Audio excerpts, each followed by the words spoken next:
Olá, boa tarde a todos. O meu nome é Maria João Gaiato. Dou-vos as boas-vindas a esta sala. Agradeço a vossa presença em mais uma sessão de parceria com a Universidade Aberta. É a 25ª sessão dos estudos do Seminário Permanente de Estudos Globais e hoje temos a honra de ter connosco o professor Mendo Castro Henriques, professor na Universidade Católica Portuguesa e presidente do Instituto de Democracia Portuguesa. O tema que hoje vamos ter o prazer de ouvir será Democracia e Globalização, Narrativa e Novidades. Agradeço a vossa presença, aproveito já para vos desejar umas boas festas e passo a palavra ao professor José Eduardo Franco, que vai nos dar a honra de apresentar o Sr. Professor. Exatamente. Muito obrigado. Bem-vindos a mais esta sessão. Damos as boas-vindas ao Sr. Professor Mendo Castro Henriques, que é uma figura maior da nossa cultura portuguesa contemporânea. Eu tive a honra de ter sido aluno do professor Mendo Castro Henriques em Filosofia na Universidade Católica Portuguesa. Deu-me filosofia moderna e com ele aprendi a conhecer aquilo que são as grandes linhas filosóficas da modernidade e perceber aquilo que é o pensamento ocidental, o desaguar do pensamento ocidental na modernidade e depois o desaguar na contemporaneidade. Foram aulas muito estimulantes que recordo com saudade. O professor Mendo Castro Henriques tem uma vasta obra publicada que compagina filosófica, que se compagina também com preocupações de intervenção cívica, de participação cívica, com obra publicada também nessa área, mas ao mesmo tempo com liderança de projetos, de instituições, nomeadamente o Instituto da Democracia Portuguesa. Recordo que nessas intervenções, marcadas pela preocupação com aquilo que é o Portugal de hoje, o Portugal contemporâneo e aquilo que são as suas derivas políticas e opções políticas que muitas vezes se tomam, e é alguém que também faz uma espécie de análise, anatomia crítica da democracia portuguesa, como tem feito, está sempre atento também às grandes questões que se vão colocando à sociedade portuguesa e à política portuguesa, e destaco como obra maior do professor Mendo Castro Henriques neste domínio, que teve um título muito interessante, que foi o erro, não de Descartes, mas o erro da OTA, exatamente, em que naquele contexto que nós conhecemos bem, em que estava a pensar a possibilidade de se optar pela OTA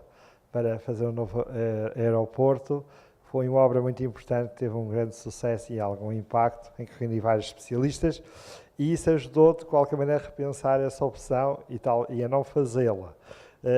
Sabemos que a OTA é um espaço verde, lindíssimo, com características também próprias do ponto de vista ambiental, é uma espécie de plataforma ambiental muito importante, e que seria um desastre ambiental fazer lá o aeroporto, além de outros erros estratégicos que isso implicava na perspectiva do professor Mendo Castro Henriques. O que é certo é que o erro da OTA ajudou a corrigir o erro. E, portanto, essa é uma das obras de intervenção cívica do professor Mendo Castro Henriques, também lidera este movimento da nova democracia, que também tem uma proposta para o país, e, portanto, é alguém que tem um pensamento sobre Portugal. Aliás, o professor Mendo Castro Henriques, quando fui aluno do professor Mendo Castro Henriques, na altura, o professor Mendo dirigia uma revista que se chamava Portugal. Portugueses, exato, a revista Portugueses. E, portanto, é alguém que tem um pensamento sobre o nosso país, sobre a nossa identidade, sobre a nossa tradição e sobre também o nosso futuro. E, portanto, não é só um professor, mas também é um pensador com escola e com intervenção relevante. E, portanto, é uma honra tê-lo cá e com ele certamente, e com ele sempre aprendemos e hoje também vamos aprender muito com o que ele nos vai dizer. Muito obrigado, Sr. Professor, por se ter dignado a aceitar o nosso convite para participar no Seminário Permanente em Estudos Globais. A palavra é sua.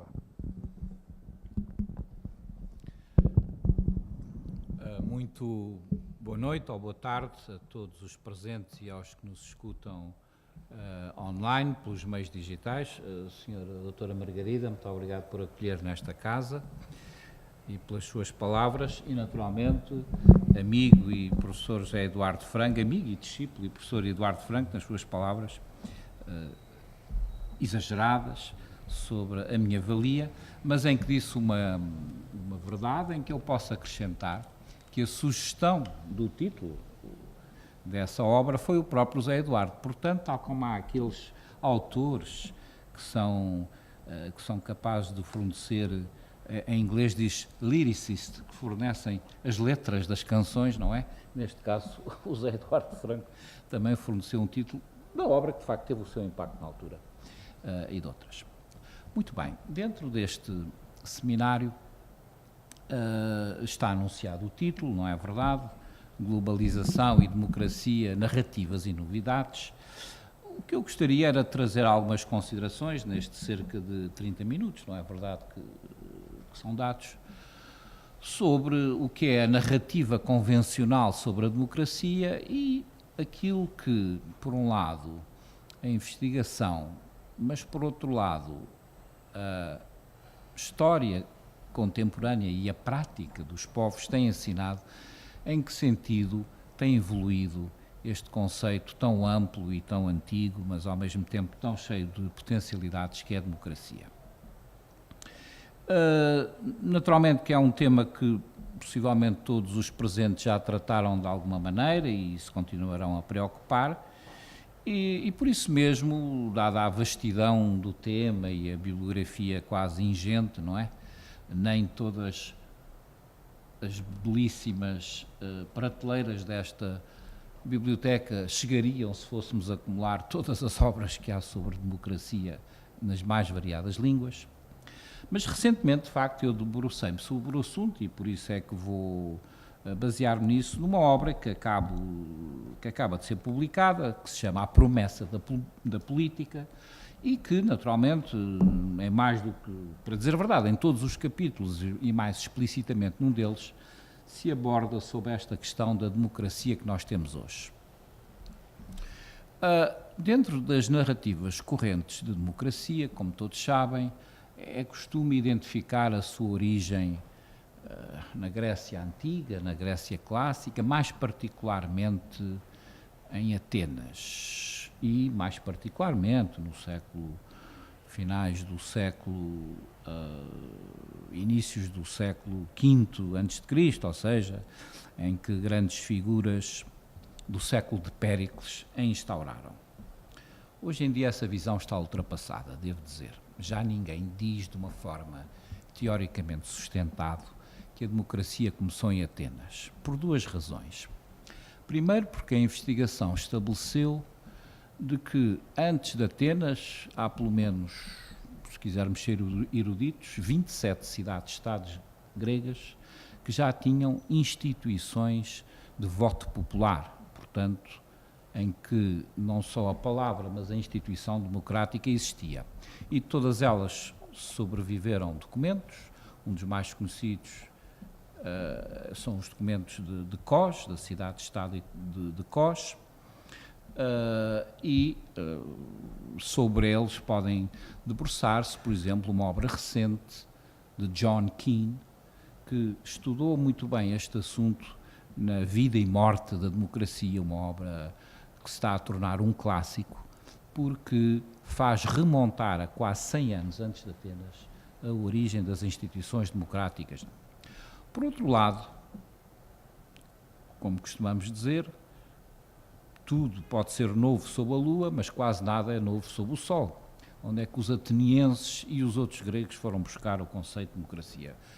Mais atrás, às cidades-estado do Médio Oriente, que nós chamamos fenícias ou palestinas,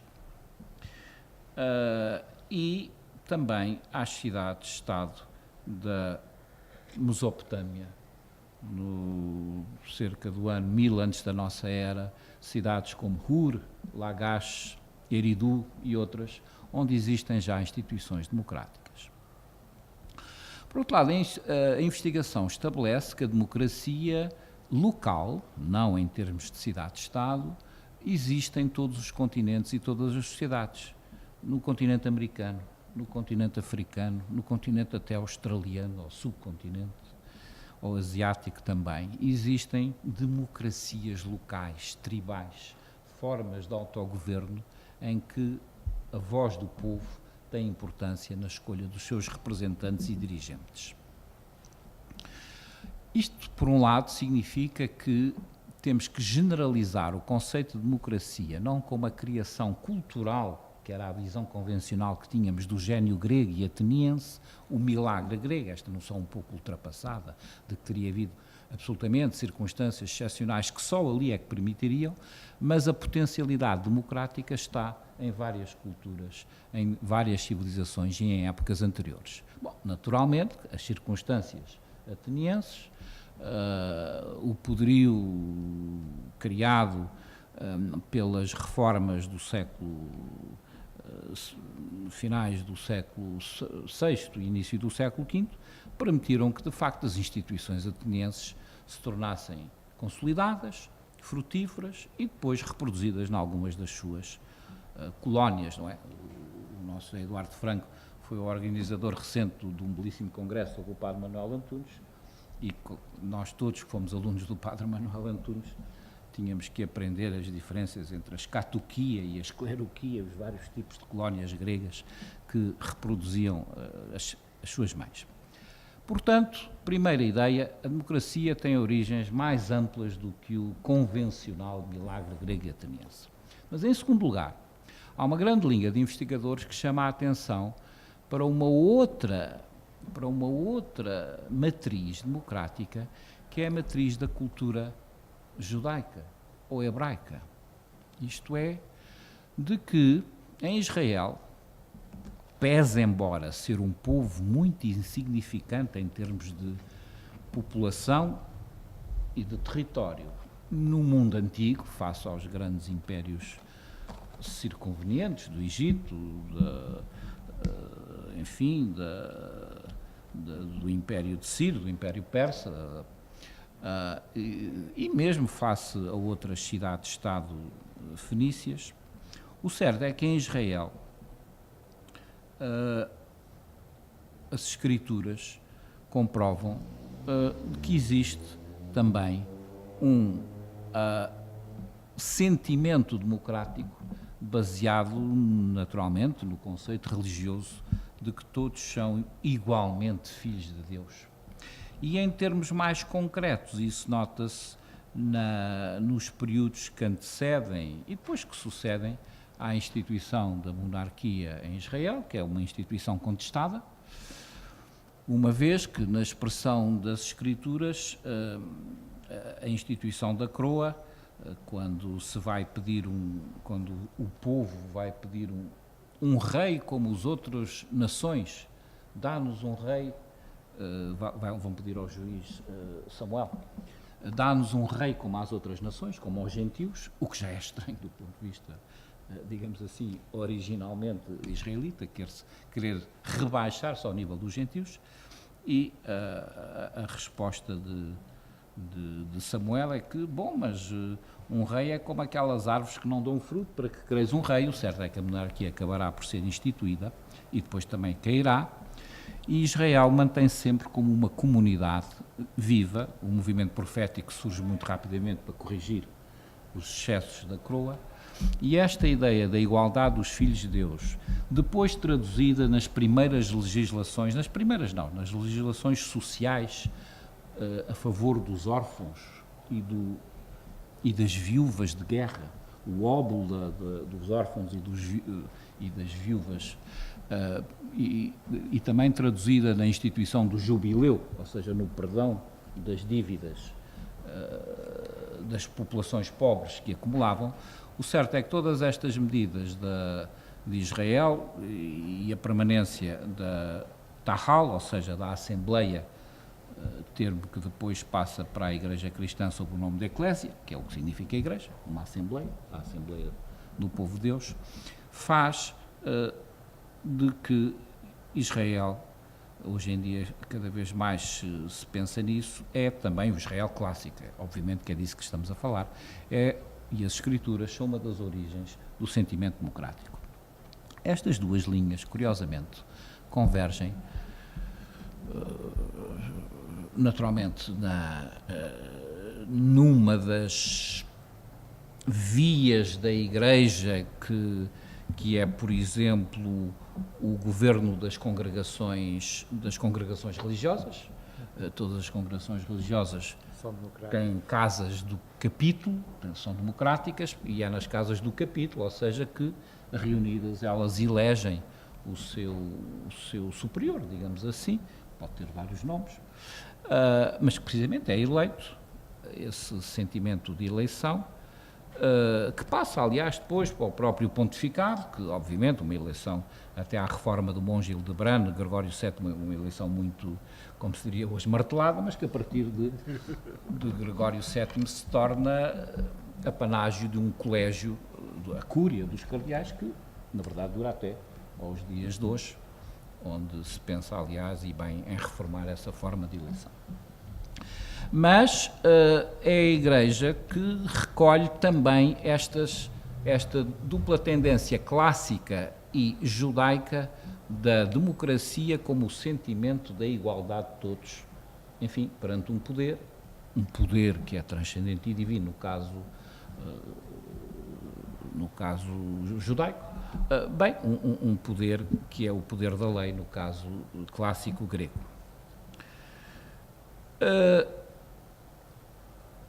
Avançando um pouco nestas origens, nós encontramos, por exemplo, uma das mais famosas definições de democracia foi dada, como todos sabem, pelo presidente americano Lincoln, que a frase é conhecida de todos: a democracia é o governo do povo, pelo povo e para o povo. E ele fez esta afirmação num discurso, uma oração fúnebre, a propósito, na sequência de uma famosa batalha da Guerra Civil Americana, a Batalha de Gettysburg, que foi muito importante para a vitória dos federais sobre os esclavagistas, os solistas. Uma cerimónia em que o secretário de Estado falou 1h30 e o presidente Lincoln falou 1 minuto e meio, mais ou menos. É um discurso muito curto. Mas o que ficou para a posteridade foi o discurso de Lincoln. Contudo, quando nós vamos ver onde é que vem esta expressão, isso é conhecido, essa expressão foi adaptada do prólogo à tradução da Bíblia por John Wycliffe, o reformador inglês do século XIV, que no prólogo da tradução das Escrituras, ele não traduziu todo, traduziu partes do Novo Testamento, partes do Gênesis, mas ele diz: este livro é feito para o ensinamento do povo, pelo povo e para o povo. Lincoln não era um homem de muitas letras, embora fosse advogado. Nos Estados Unidos não há códigos, é o direito casuístico, como o direito de tradição britânica, por um lado, e o direito republicano romano, e não o direito imperial. E, portanto, Lincoln não era homem de muitas letras. O que é que ele conhecia? Conhecia a Bíblia. Sabemos a importância que continua a ter essa religiosidade na vida política americana, agora transposta nas suas versões assim evangélicas e revivalistas para o Brasil, por exemplo. E conhecia a Bíblia enfim, conhecia alguns casos de leis. E, portanto, é normal, quando ele teve que falar da democracia, que fosse buscar essa inspiração religiosa que tem muito a ver com estas origens da democracia. O certo é que, no conspecto da vida política ocidental, não são estas origens clássicas e religiosas que se vão afirmar tanto, mas sim, digamos assim, as origens laicas da democracia, a partir da Revolução Francesa, e isso é muito estudado numa obra que é decisiva para este assunto, de Jacob Talmon, um grande pensador político judaico, que escreveu sobre este assunto. Escreveu mais que um livro, mas o mais importante dele talvez seja, enfim, ele não está traduzido em muitas línguas, mas não em português, As Origens da Democracia Totalitária, e uma obra que o José Eduardo conhece muito bem, que é o Messianismo Político, não é? E, portanto, o que Talmont chamou a atenção é que a democracia, com a Revolução Francesa, mostrou as suas duas faces. Uma face mais liberal, mais moderada, que aliás é a fase iniciadora da Revolução, em que se pretende ainda manter o rei e fazer evoluir o regime. Aliás, a Declaração dos Direitos do Homem de outubro de 1789, de 2 de outubro de 1789, é assinada por Luís XVI ainda, pode-se dizer que Luís XVI é que proclamou os direitos do homem, soa estranho hoje em dia, mas é essa a verdade histórica. Depois os acontecimentos revolucionários precipitaram-se, e foi a linha, digamos, radical, jacobina, que imperou na Revolução Francesa, a linha jacobina que, por sua vez, através de avatares sucessivos, vai dar origem à democracia totalitária dos, digamos, como é os soviéticos e a sua herança e a sua ação no século XX. Contudo, a linha, vamos chamar-lhe da democracia liberal, manteve-se, robusteceu-se com as revoluções liberais. Nós estamos à beira de comemorar agora o bicentenário das revoluções liberais. As revoluções liberais na América do Sul são todas 1810, 1812, esses países todos estão a comemorar 200 anos de democracia e de regime, pelo menos de independência, certamente, de regime representativo, mais exatamente, que é a origem da democracia. A Revolução Liberal Portuguesa está à beira agora, 2020, a Revolução Brasileira, 1822, e o certo é que se instalou na Europa, digamos, regimes representativos que são o embrião da democracia. Regimes esses que, como todos sabem, cresceram muito após a Primeira Guerra Mundial. A democracia representativa tinha dois problemas que foram identificados no início do século. Um era o facto de deixar de lado metade da população, ou seja, como todos sabem, as mulheres. Não havia eleitorado feminino até a Inglaterra o adotar em 1918, e depois da Inglaterra mais alguns países avançaram, não muitos, mas isso foi uma correção decisiva no conceito de regime representativo, que naturalmente também tinha tido muitas variantes censitárias, mas não vamos entrar nisso. O importante é que metade da população estava afastada desde o início, e isso foi corrigido com a introdução, portanto, da extensão do voto às mulheres.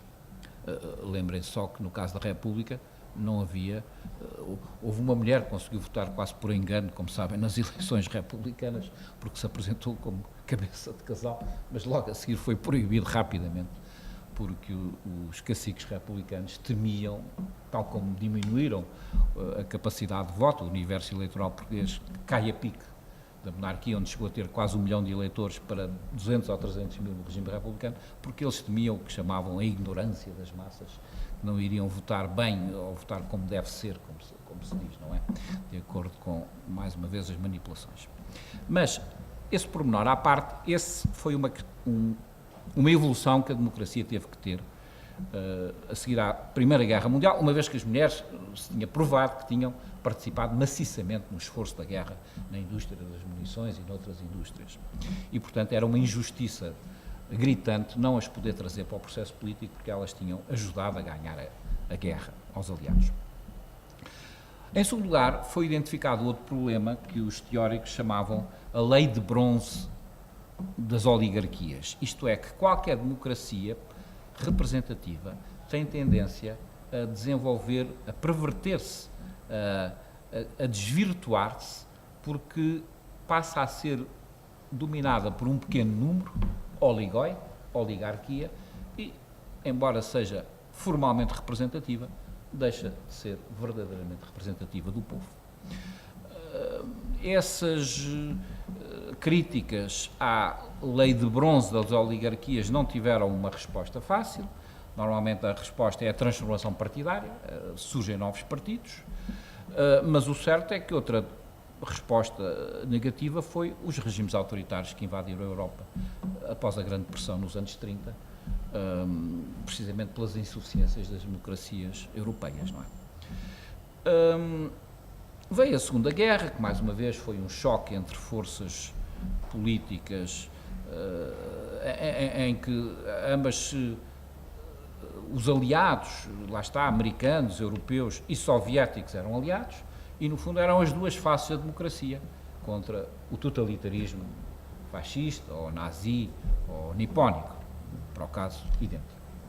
E o final da Segunda Guerra trouxe então esta generalização da democracia a mais países, costuma-se falar da segunda vaga da democracia, e por sua vez, com a descolonização da África em particular e de outros territórios noutros continentes, mais cresceu esta segunda vaga da democracia. A primeira era após o final da Primeira Guerra Mundial, a segunda vaga após a Segunda Guerra Mundial, aliás coincidente com a Declaração Universal dos Direitos do Homem e com o estabelecimento da ONU, portanto uma globalização da democracia, sendo que o regime democrático normalizou-se e, para não sairmos da Europa, entrou digamos assim, com soluções partidárias interessantes que permitiram a criação do Estado Social. No fundo, foi essa a realização das democracias europeias entre 1950 e 1980, mais ou menos. Criou, enfim, mesmo que seja com insuficiências, criou um Estado Social, criou sistemas de saúde, sistemas de educação, a utilização dos impostos para melhorar a qualidade de vida dos cidadãos, mas começaram a acumular-se as críticas, mais uma vez, à democracia representativa, e desde os anos 80 que nós temos, é um assunto, quando se fala na crítica, ou na crise dos partidos, é um discurso que tem 30 ou 40 anos, é preciso perceber isto, que se está a falar da crise da partidocracia. E não é preciso qualquer um faz o elenco dessa crise, em particular chama a atenção, talvez a obra mais interessante sobre isso seja, enfim, há várias, mas eu não podia deixar de citar, só para dar um nome exato, a obra do politólogo alemão, eu estou aqui a procurar o título exato, Klaus von Weimar, que em 73 escreveu Os Partidos Políticos nas Democracias Ocidentais. E ele está a escrever em 73, mas podia estar a escrever em 83, ou 93, ou 2003, ou 2013. Escassa participação dos filiados na criação das ideias. Os congressos convertidos em órgãos de aclamação. Falta de renovação de dirigentes. As correntes partidárias só se preocupam com a disputa da liderança. Os partidos prestam-se a pressões do setor económico. O perfil social dos dirigentes afasta-se da sociedade civil. Isto é 1973, atenção. E, portanto, este processo das insuficiências da democracia representativa é conhecido há muito. 20 anos depois, um outro livro, também dos politólogos alemães, O Surgimento do Partido Cartel, de Katz e Mayer. Conhecem o conceito de cartel da economia? É muito simples. Quando andam nas autoestradas, quando nos deslocamos nas autoestradas, vemos aquelas tabuletas com o preço dos combustíveis. Tem muitas empresas, muitas não, mas tem a Galp, tem a Repsol, tem a BP, não. Mas já repararam que o preço é igual em todas. É isso que é um cartel. As empresas combinam-se para oferecer um produto ao mesmo preço. Não há maneira de combater isso. Não há maneira de combater. A entidade reguladora não regula. Não regula, não, é uma falsa, é isso que é um cartel. E o partido cartel é isto. Os partidos nas democracias europeias, pois são diferentes, chama-se PS, chama-se PSD, chama-se CDS, mas o produto é muito parecido. E as políticas é como o preço dos combustíveis, é quase igual. Isto está identificado há mais de 20 anos que se sabe esta questão e também está identificado porque é que é assim, porque é que há a cartelização dos produtos dos partidos políticos e a resposta mais simples é essa, é que os partidos deixaram de ser uma emanação dos cidadãos e passaram a ser quase uma emanação do Estado. São quase como empresas para a conquista do Estado e organizadas nesse sentido. E passam a depender muito mais dos lugares de poder do que propriamente da participação cidadã, da inclusão cidadã. E os problemas das democracias europeias hoje em dia, e do modo geral, das democracias em todo o mundo, resultam disto mesmo, deste desfazamento entre entidades partidárias que, pela tal crise interna e pela cartelização, afastam-se das aspirações cidadãs. E se olharem, dando quase um salto para os nossos telejornais, do que se passa em Inglaterra com o Brexit, do que se passa em França com os coletes amarelos. Portugal é um país mais assim, morisco e esconso, nunca sabem o que se passa, mas enfim, estas insatisfações também, estas bolhas de insatisfações que vão crescendo em Portugal. Se pensarem em Itália e em Espanha, onde surgiram novas formações partidárias, umas mais à esquerda, outras mais à direita, mas substituindo os partidos tradicionais, tudo isso vai dar à mesma questão, que é, digamos assim, os partidos tradicionais cartelizaram-se, afastaram-se da cidadania e oferecem produtos que os cidadãos já não se revêem com a mesma facilidade que antes. Para onde é que vamos? A democracia não é apenas eleições. Não é, isso é, digamos, um momento terminal da democracia. Para usar um termo inglês, o output.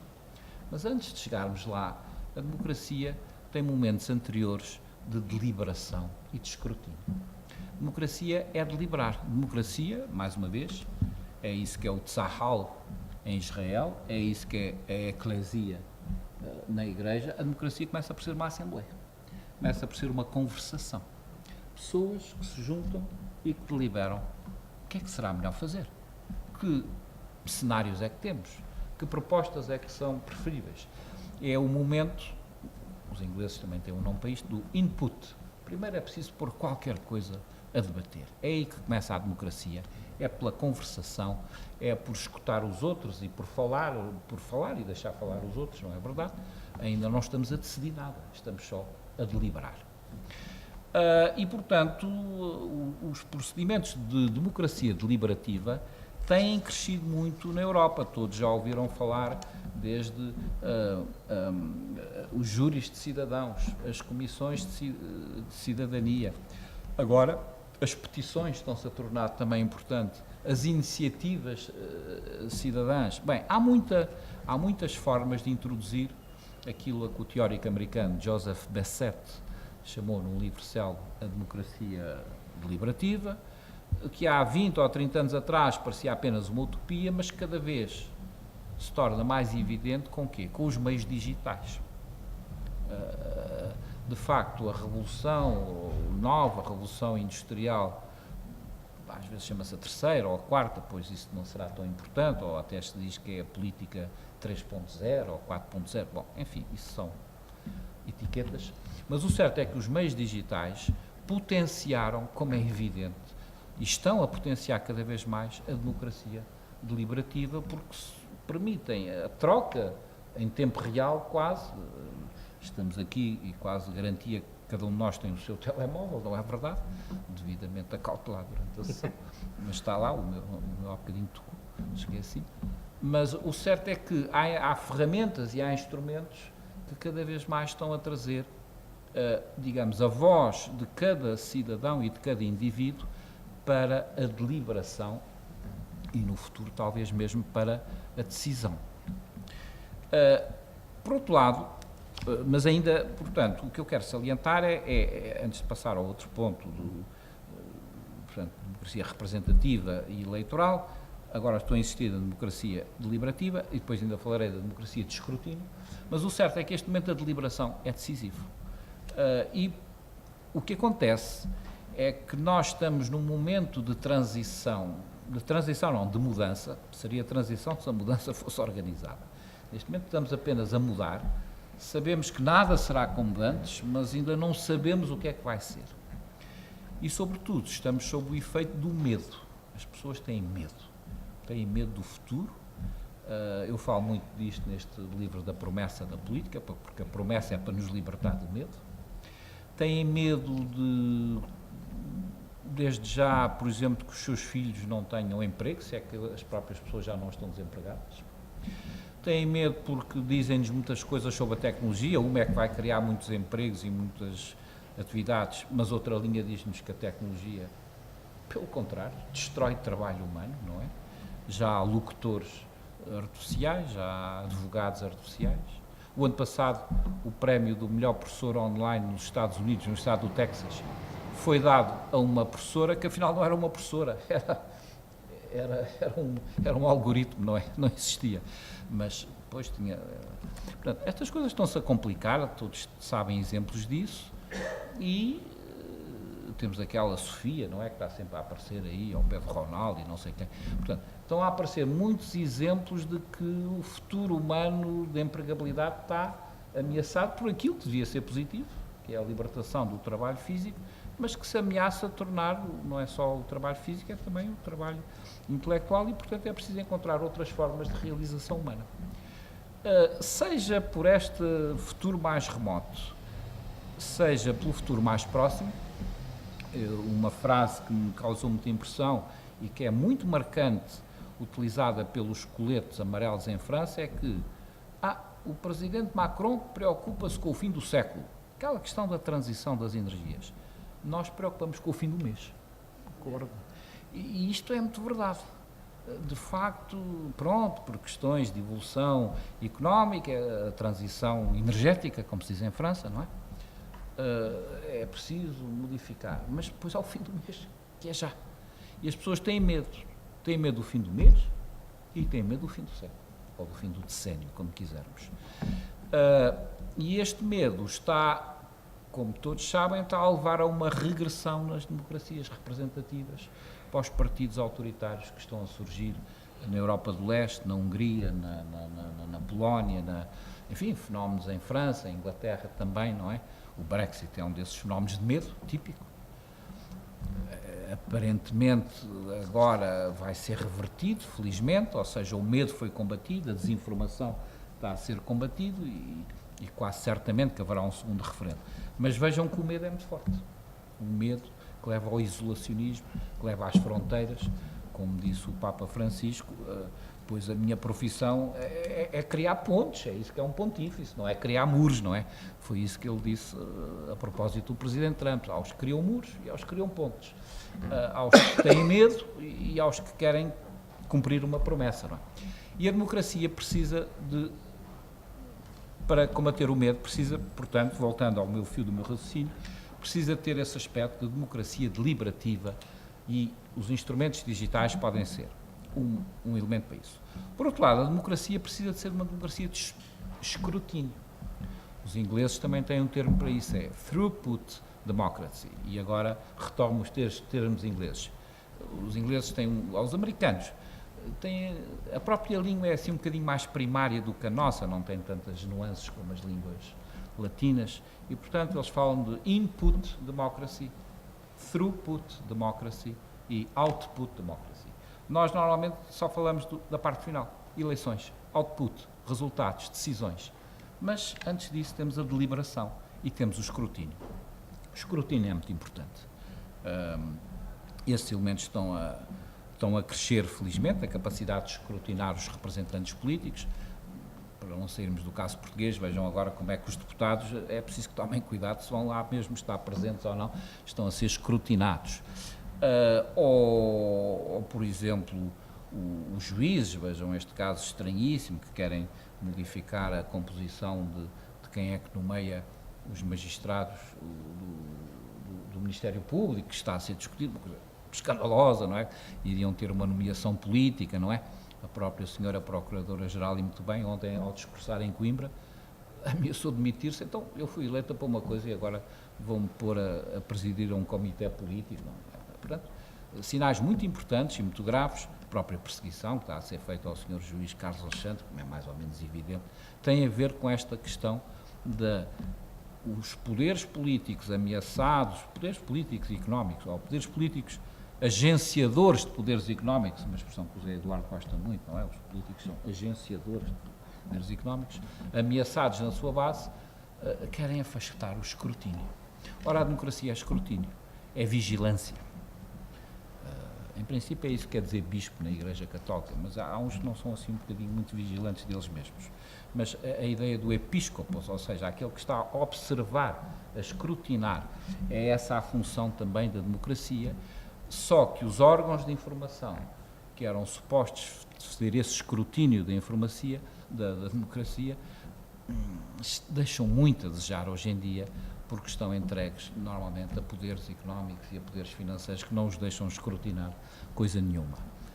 E por outro lado, mais uma vez, os meios tecnológicos, digitais, que permitem a qualquer pessoa, por assim dizer, também escrutinar e dar a sua opinião, também são subvertidos por muitas vagas de informações falsas e confusões que dificultam o escrutínio. Mas é importante, só há democracia, resumindo e aproximando do fim, se houver democracia deliberativa, conversação, sociedade civil, sem dúvida, com expressões políticas e partidárias também, mas uma sociedade civil atuante, forte, consciente do que quer. Se houver escrutínio, portanto, capacidade de saber o que é que os políticos estão a fazer em cada momento, bom, e finalmente, sim, eleições, campanhas e o momento final de decisão de escolher os governantes democráticos. Finalmente, é preciso compreender que os processos democráticos já não se realizam dentro de contentores nacionais. A transversalidade da política, quer seja a globalização, isso tem muito a ver com o título da nossa conferência, quer seja a transversalidade ao nível mais limitado, que é, por exemplo, a integração europeia, mostra que o que acontece num país tem implicações que podem ser de sinal contrário noutro. Repararam, talvez, que há 3 anos atrás, há 4 anos atrás, a França, na sequência da crise, na altura era o Presidente Hollande, fez leis para taxar a riqueza. Na verdade, até 70% dos rendimentos das grandes fortunas eram taxadas. Isso levou muitos franceses a tirar os seus capitais de França, desde os mais conhecidos, o ator, o Depardieu foi para a Rússia, outros foram para outros países, outros vieram para Portugal. Se virem as notícias no jornal, de ontem ou anteontem, veem, por exemplo, que o grupo francês Castel acabou de comprar por 100 milhões os terrenos da Feira Popular, como já tem as torres de Lisboa, como tem as torres daquele hospital ali, o antigo hospital inglês, não é? Pronto. O que é que isto quer dizer? Que uma medida socialista, vamos chamar-lhe assim, em França, taxar as grandes fortunas, levou a que essas fortunas saíssem da França e tornou-se uma medida capitalista em Portugal, porque veio trazer o dinheiro, o capital para Portugal. Então, é uma medida socialista ou capitalista? A democracia já não pode viver destes estereótipos esquerda, direita, capitalismo, socialismo, porque o que é capitalismo num sítio é socialismo noutro e assim e vice-versa. Porquê? Porque a democracia é transnacional. E o que está a faltar neste momento é que nós ainda não temos suficientes ferramentas para a democracia transnacional.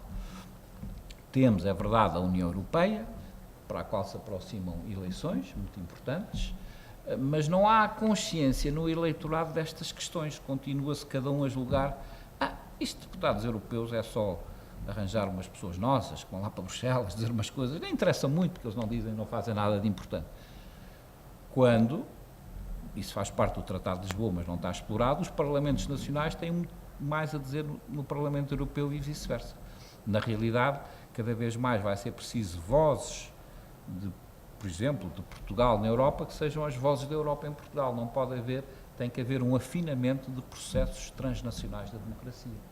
Porque se estamos numa união, o que acontece no sítio, como toda a gente sabe, evidentemente, tem grandes repercussões, já para não falar de outras questões de segurança, de impostos, que evidentemente têm que ser decididos a nível europeu. E o que vale para a Europa vale para outras partes do mundo, só que nós não podemos fazer a integração, nem entra aqui no problema de saber se é desejável ou não uma integração mundial, de qualquer modo é totalmente utópica neste momento, mas o certo é que o que não é utópico é uma integração europeia, onde já houve uma aproximação cultural, económica, administrativa até. Esses vários ramos da vida pública foram sendo integrados ao longo destes 60 anos, sim, é isso, 60 anos de existência da União Europeia, e, portanto, a democracia que nós associávamos às democracias, ao contentor nacional, tem que ser pensado cada vez mais em termos transnacionais também, para se afirmar e para não ser artificial. Enquanto estas questões ainda não estão bem apreendidas, o que sucede é que estamos realmente, sabemos que todos que estamos a mudar, mas a mudança está ainda louca, agitada, com estas agitações e crises sociais que nós vamos vendo, que se compreendem, não é preciso ser a favor dos coletes amarelos para perceber que eles têm razões de fundo para estarem indignados. Também não é preciso estar ao lado do Presidente Macron para perceber, bem, é melhor não haver, partirem as lojas e tudo, também não é assim que se vai resolver o problema da sociedade. Ou seja, estamos numa mudança, mas ainda não estamos numa transição. A transição é a mudança organizada. E isso só vai acontecer quando estes instrumentos da democracia forem mais interiorizados e, através da conversação, nós chegarmos a uma ideia onde é que deve haver mais ferramentas deliberativas, mais ferramentas de escrutínio. As eleitorais, essas já existem e estão bastante estabilizadas. Portanto, isto era o essencial que eu queria transmitir sobre esta questão da globalização, portanto, a narrativa clássica que se faz da democracia e as novidades que eu penso que podemos dar sobre isto. Tendo em conta a sua experiência política, de intervenção pública e também de conhecimento da história da democracia, acha que mais tarde ou mais cedo devemos trabalhar efetivamente para criar uma democracia digital? O que é que isto quer dizer? Usando os meios digitais para podermos intervir democraticamente. Não só pensando, em vez de, no futuro, temos que ir às urnas, votar naquela hora, naquele dia, naquela escola, podemos, através do nosso telemóvel, com código próprio, quando chegar o dia da eleição, nós vamos fazermos a votação em qualquer ponto do país onde estejamos, sem estarmos adscritos àquele lugar, etc. No fundo, para já isso podia representar um grande avanço. E isso também podia ser usado, com o devido controle, para fazer plebiscitos, isto é, para tomar algumas decisões que se tornassem ponderosas e que implicasse uma consulta que não fosse naqueles períodos eleitorais definidos, de consultar o povo sobre algumas medidas importantes para o país usando as novas tecnologias. Acha que isso devíamos evoluir para aí, devíamos aproveitar a tecnicização da sociedade para também aproveitarmos o benefício da democracia, com o devido controle, salvaguardando as possibilidades de fraude, mas isso também ajudava a uma maior participação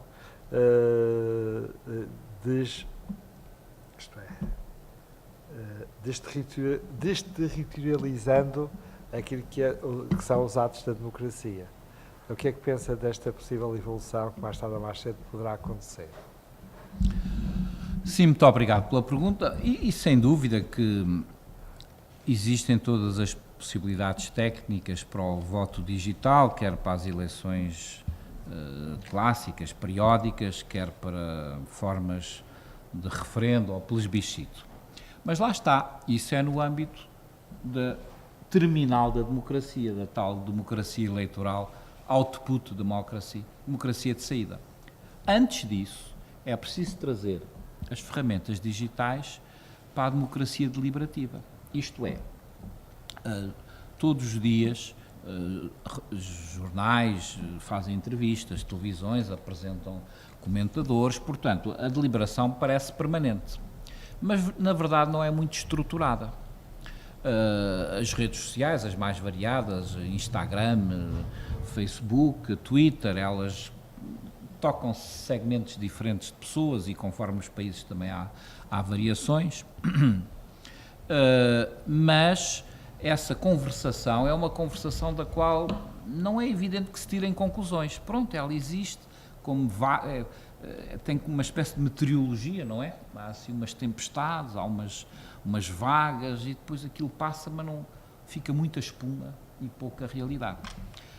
Existem, contudo, capacidade há ferramentas que permitem articular e organizar o debate. Elas são ainda pouco usadas. Por exemplo, os ingleses têm uma ferramenta extraordinária que é o YouGov. YouGov, que é depois utilizada nos orçamentos participativos, que lá está, que são uma das formas de democracia deliberativa. Já há muitas cidades, até Lisboa introduziu um orçamento participativo. O problema é que a verba destinada, não sei, é 0,2% ou 0,5% do orçamento ao zero. Serve para fazer assim, sei lá, se tiver meio milhão de euros já deve ser muito grande. Ora, o orçamento de Lisboa é qualquer coisa como 400 ou 500 milhões de euros, meio milhão de euros em 400 ou 500, onde perceber que é, pronto, entretenham lá as pessoas aí com umas brincadeiras para fazer um parque para crianças, mas não são as grandes decisões que são ali debatidas. Ora, a capacidade hoje em dia de haver ferramentas, nós todos temos aplicações, o WhatsApp, que é muito bom porque é encriptado, portanto a CIA leva para aí um mês até perceber o que é que se passa no... Quer dizer, percebe tudo se quiser, mas leva um mês até perceber o que se passa no WhatsApp. Portanto, há ferramentas muito boas que podem ser postas em sintonia, não é? E estou a falar nisto porque na quinta-feira vou assistir a uma sessão, enfim, precisamente, de utilização de ferramentas digitais para agregar opiniões. Não é para votar, é para as pessoas opinarem, mas sem que as suas opiniões se percam na espuma dos dias e fiquem depois naquela linguagem deles, em clusters, em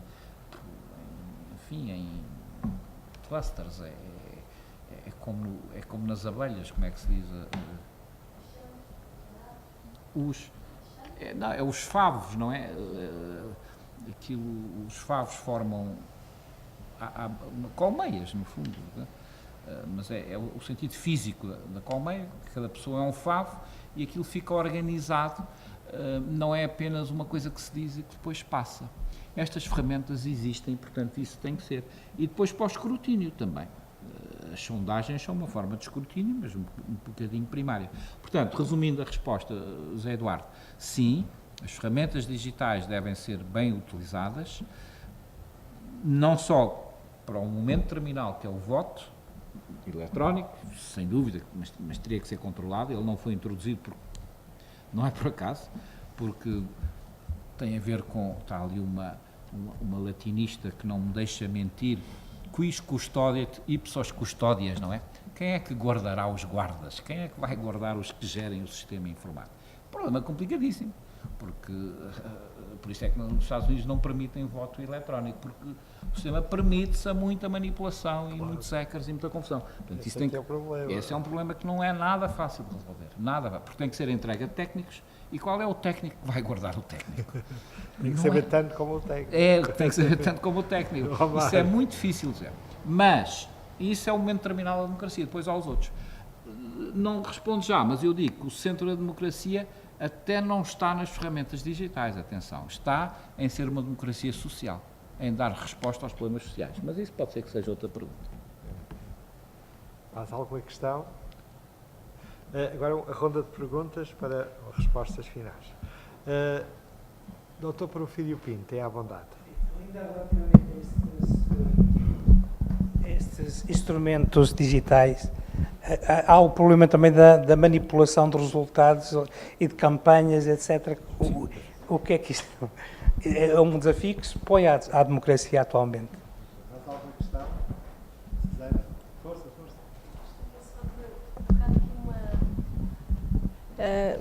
Um desafio. Na verdade, as novas tecnologias servem para democratizar a opinião, democratizar o pensamento, irmos ao encontro de quem também nos governa. Não servirão também de outra forma, e julgo que nós sabemos disso, para também essa instalação do medo, ou seja, em vez de nos defenderem do medo, não é, desse medo que está latente nos coletes amarelos, não servirão também para instalar o medo, ou seja, funcionando também aqui como uma ferramenta que na verdade pontua o dia de hoje, ou seja, nós não estamos em mudança, não estamos ainda em transição. Eu gostei bastante de saber esta diferença, mas de facto não servirá também estas novas tecnologias para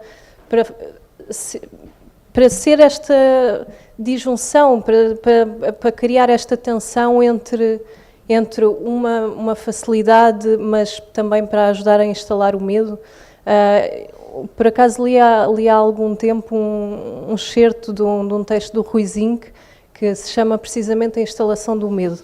E é a história uma crónica de dois funcionários que vão à casa de uma senhora e dizem: olá, muito boa tarde, viemos para instalar o medo. E então a senhora pergunta: mas isso demora muito tempo? Mas de facto eu agora não tenho muito tempo. Não se preocupe, é uma instalação, é muito rápida. O medo então, com as novas tecnologias agora, instala-se rapidamente em qualquer ponto da casa, onde quiser. Obrigada. Sim, muito bem, aqui em relação ao doutor Porfírio, é isso mesmo, não há uma resposta fácil à manipulação das ferramentas digitais. Veja-se o caso que se tornou exemplar da chamada Cambridge Analytica, que era uma empresa inglesa de serviços e de consultoria de dados, que, para efeitos económicos, recolheu dados de 30 a 40 milhões de pessoas, utilizadores do Facebook, os seus perfis, o que é que elas gostavam, o que é que elas queriam, o que é que elas consumiam, com base na análise das suas páginas de Facebook. E depois, esses dados de 30 a 40 milhões de pessoas, uma boa parte de americanos, foram vendidos, digamos, para a campanha de Trump, não é verdade? E foram utilizados de tal modo que obrigaram primeiro a Câmara americana a chamar Zuckerberg, o presidente da Facebook, a ir lá depor, a dizer o que é que se passava, e depois o Parlamento inglês, porque a Cambridge Analytica era inglesa e tinha tido alguém que tinha denunciado, um inglês que tinha denunciado a questão, o assunto ainda está a ser tratado. O Zuckerberg deu um bocadinho de desculpas de mau pagador, porque continuam-se a acumular casos e evidências de que a Facebook, enfim, fornece esses dados, mas eu também não gosto de falar muito, porque como um dos utilizadores da Facebook, que é gratuito, também, vamos lá ver, aquilo tem dois lados, não se pode fazer a condenação pura e simples de Zuckerberg, e há aspectos que ele não domina. Ele está quase naquela situação do aprendiz de feiticeiro, criou uma coisa extraordinária e depois há utilizações perversas e malévolas do instrumento que ele criou, como seja o Facebook, mas que ele próprio não consegue controlar. Portanto, temos que distinguir. Resumindo, não é fácil guardar os guardas. A outra pergunta é isso. Obviamente que estas ferramentas digitais, sejam as redes sociais, sejam as aplicações, e a própria televisão, no que ela se tornou também interativa com a televisão de cabo,